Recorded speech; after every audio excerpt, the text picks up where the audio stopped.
చూస్ country delight, live better. ఇప్పుడే country delight app ని download చేసుకోండి. సో కానీ బాగా అనిపించట్లేదా యాక్టింగ్ అనే దానికి? లేదు సార్, ఎందుకంటే నేను హైదరాబాద్ వచ్చింది ఓన్లీ జబర్దస్త్ దృష్టిలో పెట్టుకొని, అంతే ఇండస్ట్రీ కాదు. For me Jabardasth is my industry. Okay. So అట్లాగే అనుకొని వచ్చాను. సో దాంట్లో ప్లేస్ కోసం కష్టాలు పడ్డాను స్టార్టింగ్ లో. తర్వాత దాంట్లో ఒక మంచి పొజిషన్ కి వెళ్ళాను. టీమ్ లీడర్ కూడా అయ్యాను. ఒక 18 స్కిట్లు చేశాను టీమ్ లీడర్ గా. ఆ తర్వాత జరిగిన కొన్ని బ్యాడ్ సిచ్యువేషన్స్ వల్ల బయటకు వచ్చాను. సో ఇంకా నా డ్రీమ్ ఫుల్ఫిల్ అయిపోయిన ఫీల్ ఉంటది ఒక సైడ్. సో ఇంకా అంతే పెద్ద ఏం ఫీలింగ్. ఇంత చిన్న ఏజ్ కి డ్రీమ్ ఫుల్ఫిల్ అయిపోయింది అనుకున్నా? ఒక డ్రీమ్ అంతేనా? మల్టిపుల్ డ్రీమ్స్ ఉంటాయి కదా, అందులో ఒక dream. Okay okay. So actual గా చెప్పాలంటే ఆర్పీది నీ కాంబినేషన్ చాలా బాగుంటుంది. అవునవును, మా ఇద్దరు 120 స్కిట్స్ చేసాం సార్. ఐ థింక్ ఆర్పీ అన్న మహేష్ అన్నతో గానీ బాబీతో గానీ కూడా అన్ని స్కిట్స్ చేయలే. మేమే ఎక్కువ ట్రావెల్ అయ్యాం. ఓకే. సో అటు సైడ్ ఏమో అభిది మన ఆదిది ఎంత బాగుంటుంది కాంబినేషన్. తర్వాత అంటే వాళ్ళ రేంజ్ ఈక్వల్ బాగా మీరు అది మెయింటైన్ చేశారు మీ ఇద్దరు కాంబినేషన్. చెప్పాలంటే ఆర్పీ కూడా మంచి ఆర్టిస్ట్, చాలా మంచి ఆర్టిస్ట్ సార్. ఆర్పీ అన్న స్టాండప్ చేస్తారు సార్ ఈ సెట్స్ లో. అసలు లిటరల్లీ ఒక పావు గంట నవ్వుతాం అసలు ఒక 2-3 డైలాగులకి. అలా ఉంటది అక్కడ. ఓకే. కానీ ఆర్పీ వెళ్ళిపోయిన తర్వాత నువ్వు వెళ్ళిపోయావు కదా? ఆర్పీ అన్న వెళ్ళిపోయాక నాకు టీమ్ లీడర్ గా ఛాన్స్ వచ్చింది. ఆయన ప్లేసే నాకు దొరికింది. నాకు టీమ్ లీడర్ అయ్యాను. తర్వాత మళ్ళీ లాక్డౌన్ పడింది. 18 స్కిట్లు చేశాక మేము టీమ్ లీడర్స్ గా, నేను జీవన్ అన్న. లాక్డౌన్ తర్వాత మా టీం తీస్తారు. ఓకే.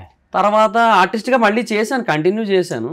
బట్ అక్కడ కొన్ని సిచ్యువేషన్స్ జరగడం వల్ల, కొన్ని బ్యాడ్ ఎక్స్పీరియన్సెస్ వల్ల బయటకు వచ్చాను. బ్యాడ్ అంటే మరీ బ్యాడ్ అంటే పర్సనల్లీ బ్యాడ్, అంటే నాకు బాధ కలిగించేది. అది మళ్ళీ అందరికీ అది బ్యాడ్ అనిపించవచ్చు, అనిపించకపోవచ్చు. ప్రాక్టికల్ గా ఆలోచిస్తే మేబీ ఇందులో ఏముందలే అనిపించవచ్చు. బట్ ఏంటంటే ఒకటే మెయిన్ సిచ్యువేషన్, మా టీమ్ లీడర్ గా తీశారు, చంటాన టీంలో వేసారు నన్ను. ఆర్టిస్ట్ గా కంటిన్యూ చేస్తున్నా.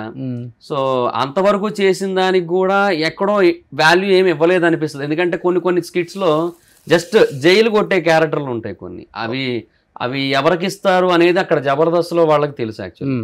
సో అలాంటి క్యారెక్టర్స్ ఇచ్చారు ఆయన నాకు. అవునా? సో నాకు కొంచెం బాధ వేసింది. అంటే అట్లీస్ట్ ఇవ్వకపోయినా పర్లేదు, ఇదెందుకు అన్నా అన్నట్టుగా. నేను చెప్పలేను, చెప్పకూడదు, చెప్తే అరగెన్స్ అనుకుంటారు. సో అందుకని ఇంకా సరే అన్న, డైరెక్షన్ డిపార్ట్మెంట్ తో మాట్లాడి టీం మారుతా అన్న, మీరేమైనా టీం ఉంటే చెప్పండి అంటే రమేష్ అన్న టీంలో వేశారు. దాబోద్ రమేష్ అన్న టీం. ఎందుకు అదే టైంకి మళ్ళీ శాంతి కుమార్ గారు, శశి, జీవన్ కలిపి ఒక టీం వేశారు మళ్ళీ, ముగ్గురిని కలిపి. సో అటు శాంతి కుమార్ గారు అక్కడ నుంచి బయటకు వెళ్ళారు కాబట్టి నాకు ఆ ప్లేస్ దొరికింది. సరే అని వేసారు నన్ను అక్కడ. ఒక షెడ్యూల్ చేశారు, 2 స్కిట్లు చేసాను, అయిపోయింది. నెక్స్ట్ షెడ్యూల్ కి ప్రాక్టీస్కి వెళ్ళారు. వెళ్తే రమేష్ అన్న, మహేదర్ నేను తీసాను నీకు తెలీదా అన్నారు. అక్కడికి వెళ్ళిపోయి నేను కూర్చున్నా ప్రాక్టీస్ కోసం. అప్పుడు మొత్తం టీం అంతా వచ్చున్నారు ముందు. రమేష్ అన్న కొంచెం లేట్ వచ్చి కూర్చున్నారు. ఆయన అంటే, మహేదర్ నేను తీసాను నీకు తెలీదా అన్నారు. అన్నది ఎవరు? రమేష్ అన్న, తాగుబోతు రమేష్ అన్న. ఓకే. అంటే నాకు తెలియదన్నా, మీరు కూడా చెప్పలేదు కదా అంటే, అదే డైరెక్షన్ డిపార్ట్మెంట్ చెప్తానన్నారు, నీకు చెప్పలేదా?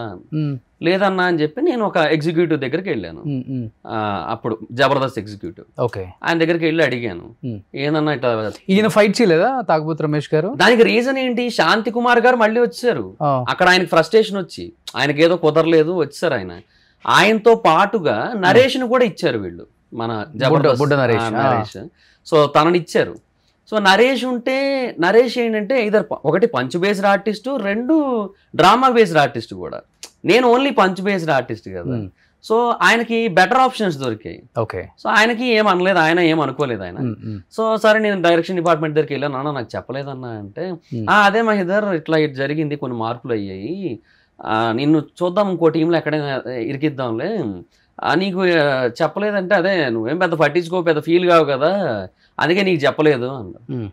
నేను అన్నాను, అది కాదన్నా, నేను డైరెక్ట్గా వచ్చేసి అక్కడ కూర్చున్నాను, నేను ప్రాక్టీస్ నా టీం అనుకోని. నేను అక్కడికి వెళ్ళిన తర్వాత నిన్ను తీసేసావు, నీకు తెలీదా అనేసి అంటే బాధ వేస్తుంది కదా, నేను మనిషినే కదా, నాకు ఫీలింగ్స్ ఉంటాయి కదా, నేనెందుకు బాధపడను, ఇది కరెక్ట్ కాదని చెప్పి ఇంకా అంటే ఆ టైంలో అనిపించింది this is not my place అని. ఇంకా సో నువ్వు కూడా లైట్ తీసుకుందాం ఇంకా, అంటే ఆ మూమెంట్ లో అనిపించింది ఇంకా this is not my place అని. డైజెస్ట్ అవ్వలేకపోయావు? అది చాలా కష్టం అనిపించింది అన్న. ఎందుకంటే అంతమంది టీం మెంబర్స్ ముందు నిన్ను తీసేసావు, నీకు తెలీదా అంటే, నాకు ముందు చెప్పేసి ఉండుంటే నేను ఆ షెడ్యూల్కి రాకేపోతును కదా అన్న.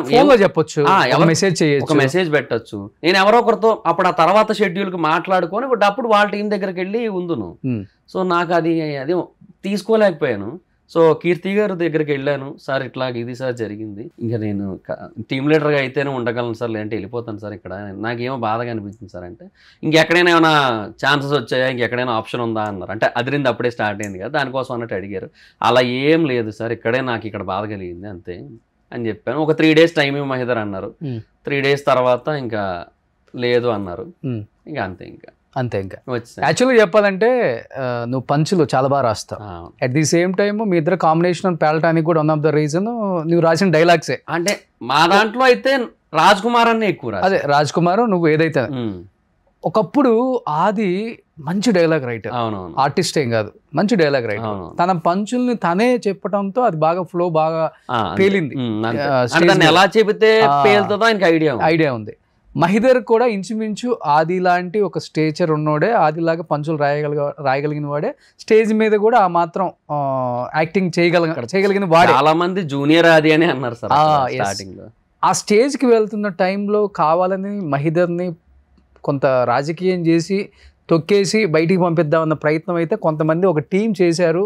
ఆ టీంలో భాగంగా పెద్ద పెద్ద గొడవలు అయ్యాయి, కొట్టుకునే వరకు వెళ్ళింది. కులపిచ్చి అనేది కూడా తీసుకొచ్చి అంటగట్టే ప్రయత్నం చేశారనే మాట వాస్తవం. మల్టిపుల్ ఎలిమెంట్స్ ఉంటాయి సార్. అంటే ఇప్పుడు నేను బేసిక్గా ఆర్పిఎన్ వెళ్ళిపోయిన తర్వాత నేను టీమ్ లీడర్ అయ్యాను. ఓకే, నేను జీవన్ అన్న టీమ్ లీడర్ అయ్యాము. ఆ టైంలో ఏంటంటే అక్కడ కాన్సెప్ట్ మారిపోయింది. నితిన్ అన్న భరత్ అన్న ఉన్నంత వరకు ఎలా ఉండేదంటే ప్రతిదీ కూడా అంటే స్కిట్ ఓకే చేయడం కానీ, రిహార్సల్ ఓకే చేయడం కానీ వాళ్ళే ఉండేవారు. ఓకే, బట్ తర్వాత వాళ్ళు వెళ్ళిపోయి వేరే డైరెక్టర్స్ వచ్చిన తర్వాత స్కిట్ ఓకే చేయడం అసిస్టెంట్ డైరెక్టర్ల చేతిలోకి వెళ్ళిపోయింది. రిహార్సల్ ఓకే చేయడం మట్టుకు లాస్ట్ లో అది కూడా కొన్నిసార్లు కుదరకపోతే డైరెక్టర్స్ రారు, కుదిరితే వస్తారు. అలా అయిపోయింది పరిస్థితి. సో అసిస్టెంట్ డైరెక్టర్ల చేతిలో పెట్టేసరికి అక్కడ కొంతమందికి ఆ ఫీలింగ్ అయితే ఉంది. దానివల్ల ఎఫెక్ట్ అయ్యాను కూడా. ఓకే, మా మీద కొంతవరకు జరిగింది. సో ఆ తర్వాత నేను ఒక డెసిషన్ తీసుకున్నాను.